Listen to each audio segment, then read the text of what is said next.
I suppose most of you have heard of Zen. But before going on to explain any details about it, I want to make one thing absolutely clear. I am not a Zen Buddhist.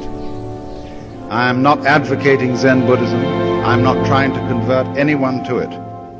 I have nothing to sell. I'm an entertainer. That is to say, in the same sense that when you go to a concert and you listen to someone play Mozart, he has nothing to sell except the sound of the music. He doesn't want to convert you to anything. He doesn't want you to join an organization in favor of Mozart's music as opposed to, say, Beethoven's. And I approach you in the same spirit as a musician with his piano or a violinist with his violin. I just want you to enjoy a point of view which I enjoy.